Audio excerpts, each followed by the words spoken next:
Communication de la Cour constitutionnelle. Depuis quelques mois, notamment postérieurement à sa décision numéro 219/CC du 14 novembre 2018 relative à l'interprétation des articles 13 et 16 de la Constitution, la Cour constitutionnelle fait l'objet d'un acharnement politique sans précédent, relevant d'une démarche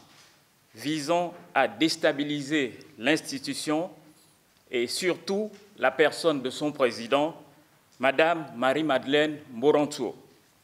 Cette démarche de déstabilisation se caractérise par des critiques acerbes, virulentes et outrageantes, non seulement à l'endroit de l'institution, mais surtout à celui de son président, qui est accusé, entre autres, de refuser de constater la vacance de la présidence de la République, d'avoir modifié la Constitution et d'exercer le pouvoir exécutif en violation du principe de la séparation des pouvoirs. Au demeurant, certains détracteurs de la Cour constitutionnelle s'emploient présentement à faire signer une pétition par laquelle ils envisagent d'obtenir un maximum d'adhésion en vue de parvenir à l'organisation d'un référendum portant sur cette question de la vacance de la présidence de la République. À n'en point douter, par ces critiques acerbes et autres actes préconisés, les détracteurs de la Cour constitutionnelle prennent comme prétexte la décision rendue par la haute juridiction pour appeler à l'insurrection. Aussi, compte tenu de ce qui précède, la Cour constitutionnelle tient-elle à faire les observations et à apporter les précisions suivantes. Premièrement, la Cour constitutionnelle est une juridiction collégiale. À ce titre, le président de la Cour constitutionnelle ne décide pas seul et ne peut d'ailleurs le faire au regard des procédures contenues dans la loi organique de celle-ci ainsi que dans son règlement de procédure. En effet, toute décision rendue par la Cour constitutionnelle procède nécessairement et obligatoirement d'une délibération de tous ses membres. Au demeurant, le président de la Cour constitutionnelle n'a pas voix prépondérante. Les décisions rendues par la haute juridiction engagent donc tous les juges constitutionnels. Deuxièmement, c'est le lieu d'affirmer et de réaffirmer que les membres de la Cour constitutionnelle sont solidaires entre eux et par conséquent avec le président de l'institution. Troisièmement, par rapport au prétendu refus du président de la Cour constitutionnelle de déclarer la vacance de la présidence de la République, la Cour constitutionnelle rappelle qu'à l'instar des autres juridictions, elle a l'obligation de donner suite à toute saisine qui lui est soumise, sous peine de déni de justice. Pour ce faire, elle est tenue au respect du principe général du droit, selon lequel le juge ne doit pas statuer ultra petita. En d'autres termes, le juge ne peut se prononcer au-delà de ce qui lui est demandé. Pour rappel, par requête enregistrée au greffe de la Cour le 13 novembre 2018, le Premier ministre, M. Emmanuel Issoze Gondé, exposait à la Cour constitutionnelle que le gouvernement se proposait de faire examiner un certain nombre d'affaires et d'adopter d'importants textes réglementaires et législatifs en Conseil des ministres, que du fait de l'indisponibilité temporaire du président de la République, chef de l'État, il se posait le problème de la convocation et de la présidence d'une session du Conseil des ministres, qu'en application des dispositions des articles 423 et 428 de la Constitution, il sollicitait donc de la Cour constitutionnelle l'interprétation des articles 13 et 16 de la loi fondamentale pour qu'il lui soit indiqué les dispositions à prendre pour que la dite session se tienne. Il joignait à cet effet l'ordre du jour proposé. Comme on le constate, la saisine de la Cour constitutionnelle n'avait pas pour objet la constatation d'une quelconque vacance de la présidence de la République, mais tout simplement l'interprétation des dispositions des articles 13 et 16 de la Constitution. Au sujet du pouvoir d'interprétation, il importe de souligner que les articles 428 de la Constitution, 60 et 61 de la loi organique sur la Cour constitutionnelle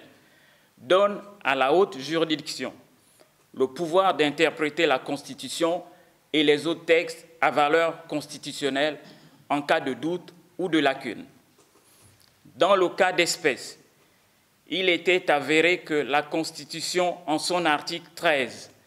en prévoyant les cas qui pouvaient donner lieu à la constatation de la vacance de la présidence de la République, n'avait pas envisagé la situation intermédiaire où le président de la République en exercice pouvait simplement être temporairement indisponible, ainsi que le relevait du reste le Premier ministre dans sa requête. De ce fait, la Cour constitutionnelle, après avoir constaté que cet article 13 comportait effectivement une lacune, a indiqué la solution que l'on sait pour combler provisoirement la dite lacune et permettre ainsi la continuité de l'État, conformément aux dispositions de l'article 423 de la Constitution, qui fait de la haute juridiction constitutionnelle l'organe régulateur du fonctionnement des institutions et de l'activité des pouvoirs publics. Il convient d'insister sur le fait que cette solution reste provisoire, comme bien d'autres avant elle, le constituant étant seul habilité à prendre en compte intégralement ou non, ou même partiellement, ces solutions jurisprudentielles provisoires lors des révisions constitutionnelles ultérieures. Autrement dit, à ce jour, la Cour constitutionnelle n'a nullement modifié les dispositions de l'article 13 de la Constitution qui lui ont été soumises pour interprétation. Elle a plutôt préconisé une solution qui reste applicable jusqu'à la prochaine révision de la Constitution. Faut-il le préciser? Cette compétence, qui n'est pas spécifique à la Cour constitutionnelle de la République gabonaise, est l'apanage de nombre de juridictions similaires de par le monde. La décision du 13 novembre 2018 n'est pas la première du genre et ne sera certainement pas la dernière. La Cour constitutionnelle, sur saisine des autorités compétentes, ayant déjà eu, à plusieurs reprises, à combler des lacunes ou à préciser le sens d'une disposition qui présente un doute quant à sa compréhension. Au demeurant, la solution provisoire qui a permis la tenue d'un Conseil des ministres présidé par le vice-président de la République sur un ordre du jour déterminé n'a pas transféré de manière pérenne à ce dernier les pouvoirs du président de la République. À preuve, c'est le chef de l'État lui-même qui a présidé le dernier Conseil des ministres, tout comme il a personnellement reçu le serment des membres du gouvernement en place. Dans ce registre, l'on peut citer la décision numéro 005/CC du 18 mars 2008 relative à l'interprétation des dispositions de l'article 108 de la Constitution. Dans cette espèce, la Cour constitutionnelle avait été saisie par le Premier ministre, M. Jean Eyeguendon, en interprétation des dispositions précitées, au fin de savoir si l'expiration du mandat des conseillers départementaux et municipaux en janvier 2008 devait entraîner pour les 18 représentants des collectivités locales au Conseil économique et social la perte de leur qualité de membres de cette institution. Dans la décision ci-dessus référencée, la Cour constitutionnelle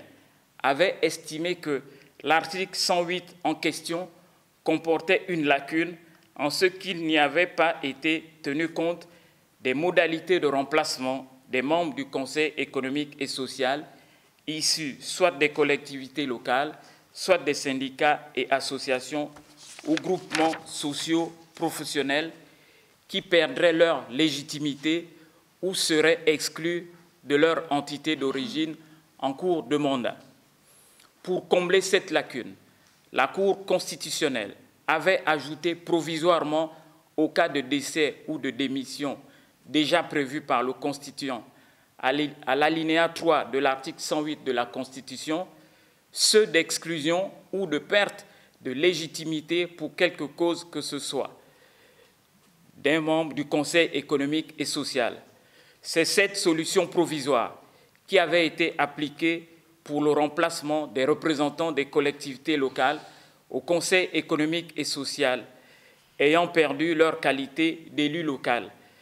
jusqu'à ce que le Constituant intègre formellement dans la Constitution les cas d'exclusion ou de perte de légitimité pour quelque cause que ce soit, à l'occasion de la révision constitutionnelle de 2011. L'on peut aussi relever la décision numéro 003/CC du 13 mars 2017 relative à l'interprétation des dispositions de l'article 78 de la Constitution. Saisi par requête du Premier ministre, M. Emmanuel Issoze Ngondé, aux fins d'interprétation des dispositions du dit article 78 de la Constitution, dans le but de savoir si les anciens membres du gouvernement, anciens présidents d'institutions constitutionnelles, continuaient de relever de la Haute Cour de justice. La Cour constitutionnelle, après avoir constaté effectivement qu'il y avait un doute dans la compréhension des dispositions de l'article 78 de la Constitution, avait précisé que le Constituant, par ces dispositions, visait exclusivement les personnalités qui exercent effectivement certaines fonctions au moment où intervient la mise en accusation. Qu'en d'autres termes, dès l'instant où ces personnalités ont cessé d'exercer les fonctions en question, elles perdaient automatiquement le privilège qu'elles avaient d'être justiciables de la Haute Cour de justice et redevenaient en conséquence des citoyens ordinaires qui doivent répondre de leur forfait devant les juridictions de droit commun. Lors de la dernière révision constitutionnelle du 12 janvier 2018,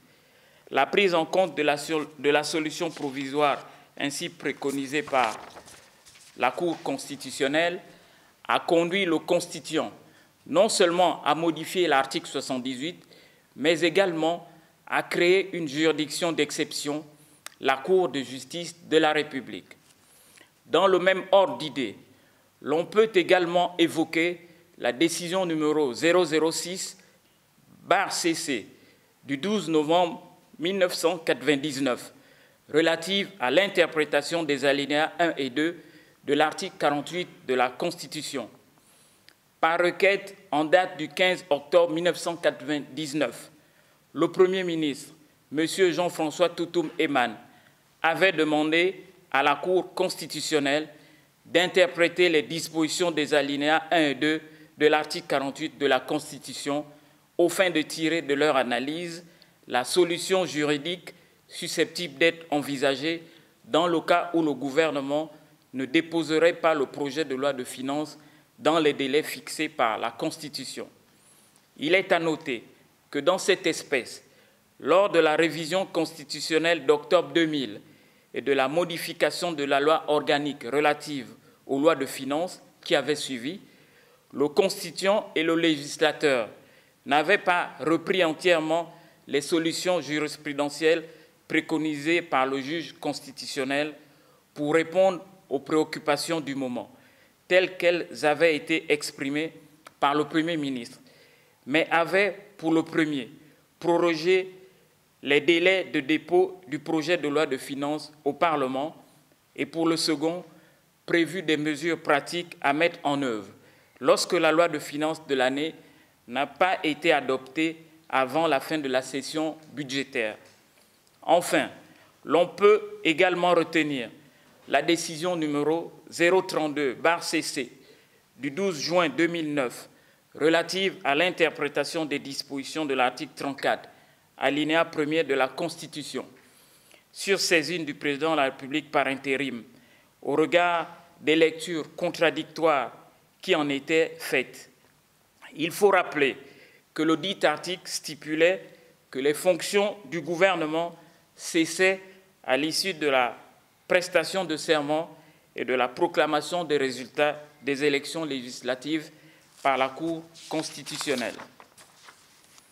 Ayant en effet relevé le doute et la lacune que comportaient ces dispositions,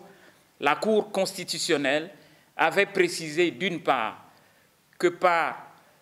président de la République, le constituant visait non seulement celui élu, mais aussi le président de la République par intérim et, d'autre part, que les fonctions du gouvernement cessaient aussi bien à la prestation du serment du président de la République élu qu'à celle du président de la République par intérim. À la faveur de la révision constitutionnelle de janvier 2011, le Constituant a complété l'article 34, alinéa 1 de la Constitution en y intégrant la solution provisoire préconisée par la Cour constitutionnelle. Quant au grief qui est fait au président de la Cour constitutionnelle d'exercer le pouvoir exécutif pour, entre autres, avoir été convié par le protocole d'État à certaines audiences accordées par le président de la République, au vice-président de la République, au Premier ministre, au président du Sénat et au président de la République, violant ainsi, selon eux, le principe de la séparation des pouvoirs et, pour avoir pris la parole lors de la prestation de serment des membres du gouvernement, la Cour constitutionnelle est affligée de constater qu'un tel raisonnement émane de personnes se voulant des leaders d'opinion, qui, à l'évidence, ignorent tout du fonctionnement des institutions de la République, encore moins du principe de la séparation des pouvoirs. En tout état de cause, ainsi qu'on vient de le démontrer à travers ces exemples, dont la liste n'est pas exhaustive, la Cour constitutionnelle ne modifie pas la Constitution. Elle avance des solutions jurisprudentielles provisoires pour permettre de régler ponctuellement des situations non prévues par le constituant et le législateur jusqu'à ce que ces derniers eux-mêmes procèdent aux modifications jugées nécessaires. Dès lors, accuser la Cour constitutionnelle et son président, d'une part, de refuser de constater la vacance de la présidence de la République et, d'autre part, d'avoir modifié la Constitution, mais également pour son président d'exercer le pouvoir exécutif, est un grossier mensonge. Toute cette cabale procède ou de la méconnaissance des règles du fonctionnement de l'État, ainsi que les compétences de la Cour constitutionnelle et les règles de procédure applicables devant elle, ou de la mauvaise foi, mais encore et surtout d'une volonté manifeste de jeter l'opprobre sur l'institution et de livrer à la vindicte populaire son président. Ce d'autant que nombre de concitoyens et des détracteurs de la Cour constitutionnelle n'ont jamais pris connaissance ni l'objet de la requête du Premier ministre, M. Emmanuel Issoze Ngondé, datée du 13 novembre 2018, ni de la décision en cause, ou alors, s'ils l'ont fait, ils n'y ont absolument rien compris. Aussi, la Cour constitutionnelle, en vertu des dispositions de l'article 13A de sa loi organique, au terme desquelles les membres de la Cour constitutionnelle sont protégés contre les menaces, attaques de quelque nature que ce soit, dont ils peuvent être l'objet, dans l'exercice de leurs fonctions, se réservent-elles le droit de saisir le procureur de la République près le tribunal de première instance de Libreville pour violence et voies de fait, menaces, outrage à magistrats et à juridiction, faite à Libreville le 13 mars 2019 et ont signé M. Hervé Moutinga, Mme Louise Angué, M. Christian Baptiste Quentin Rogombe, Mme Claudine Menvoula Menze, épouse à Djembi Mandé, M. François de Paul Adiwa Anthony, M. Christian Bignuma Fernandez, M. Jacques Lebama, Mme Afrikita Dolores Agonjo, épouse Banyena. Je vous remercie.